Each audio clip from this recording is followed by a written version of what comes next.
Hello दोस्तों, स्वागत आप सभी का। दोस्तों GK@11 यूट्यूब चैनल पर आप सभी का स्वागत है। GK@11 यूट्यूब चैनल पर आप सभी का हार्दिक स्वागत है। दोस्तों आज के लेक्चर में हम कण्व वंश के बारे में पढ़ेंगे। कल क्या पढ़ा था हमने? कल शुंग वंश के बारे में पढ़ा था हमने, पुष्यमित्र शुंग के बारे में पढ़ा था हमने। ये भी पढ़ा था कि भाई पुष्यमित्र शुंग ने किस तरीके से विजय प्राप्त की, अपने शासन को चलाया, अपना भाई जो साम्राज्य है उसका विस्तार किया। ये सारी बातें हमने पढ़ी थी। हाँ, एक बात और है कि भाई शुंग वंश में क्या था, भाई शुंग वंश में अपने एक सेनापति ने अपने राजा को मारा था, ठीक है, और दूसरे वंश की स्थापना की थी। वैसा ही इसके अंदर है। इसके अंदर क्या है कि भाई इसके अंदर भी एक सेनापति अपने राजा को मार के अब सत्ता को अपने हासिल करता है, ठीक है। पुष्यमित्र मौर्य शासक, जो अंतिम मौर्य शासक रहा बृहद्रथ, उसकी हत्या करके क्या करता है कि भाई शुंग वंश की स्थापना करता है, जो कि एक सेनापति था, ठीक है। और कण्व वंश के अंदर क्या है कि कण्व वंश जो वासुदेव है वो किसका सेनापति था? वो था देवभूति का। और देवभूति कौन था? देवभूति था शुंग वंश का अंतिम शासक। कौन?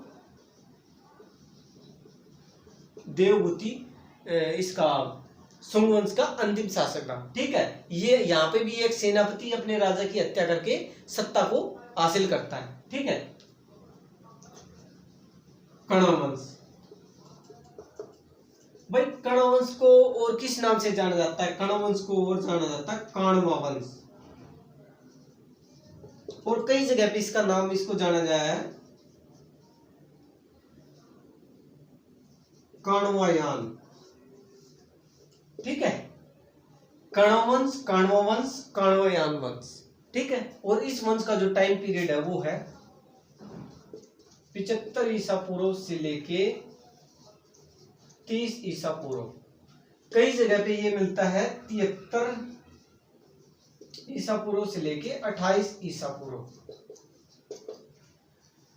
75 ईसा पूर्व से लेके 30 ईसा पूर्व। कई जगह पे मिलता है 73 ईसा पूर्व से लेके 28 ईसा पूर्व।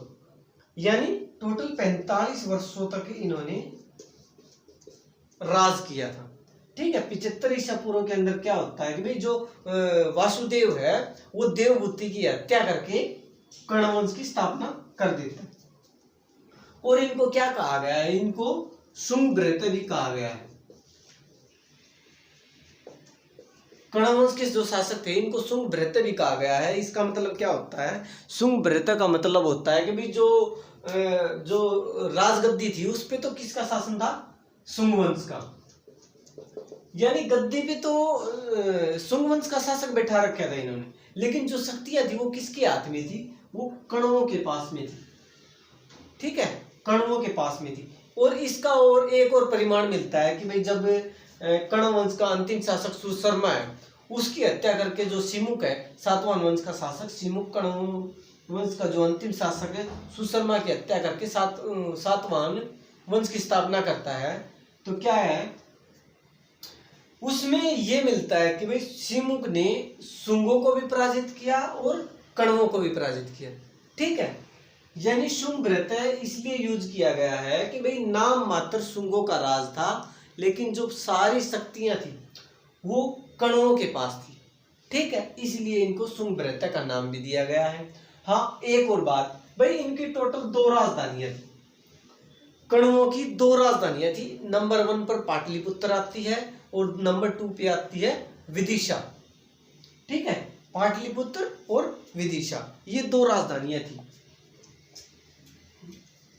और कण्वों के बारे में ये बात है भाई, कण्वों इसके अंदर जो टोटल शासक कितने हुए? 4 शासक हुए।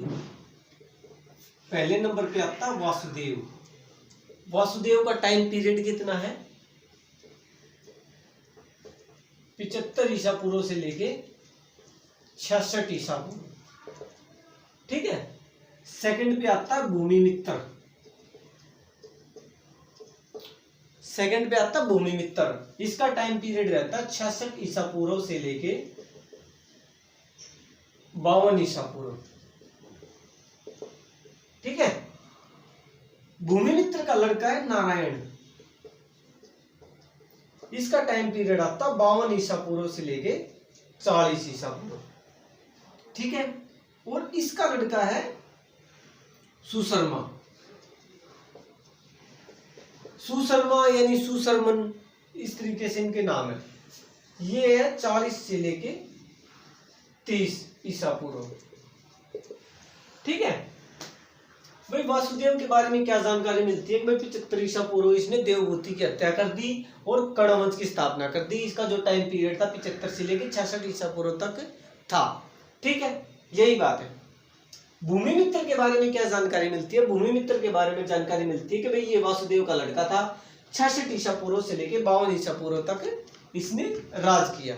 और भूमिमित्र के बारे में एक जानकारी और मिलती है, पांचाल।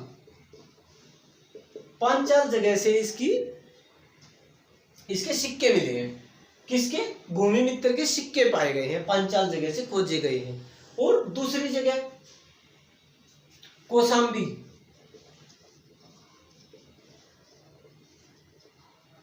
कौशाम्बी और विदिशा।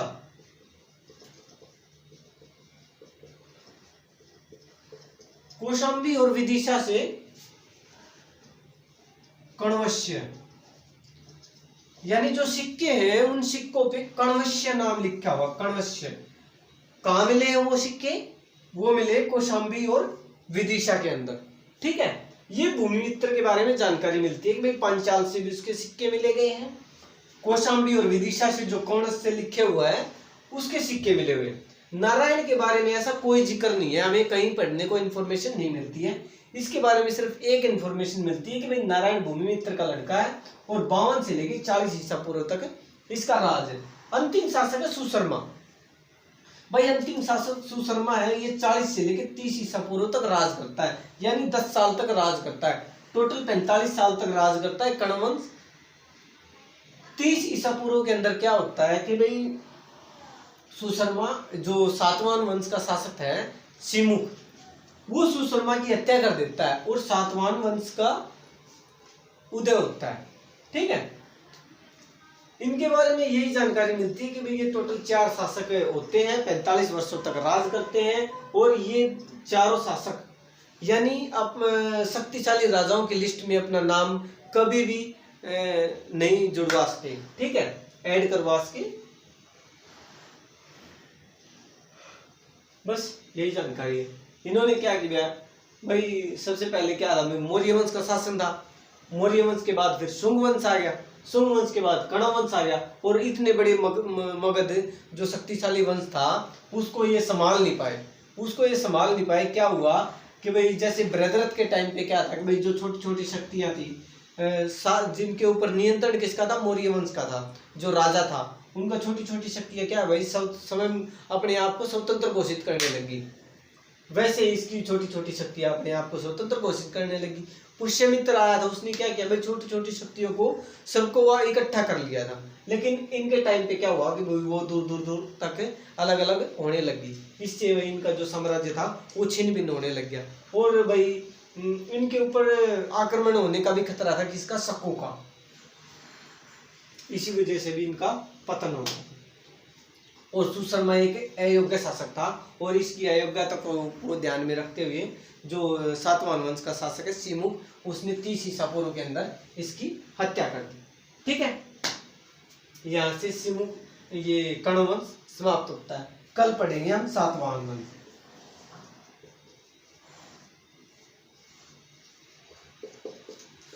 कल सातवाहन वंश पढ़ेंगे। ठीक है भाई, थैंक यू भाई।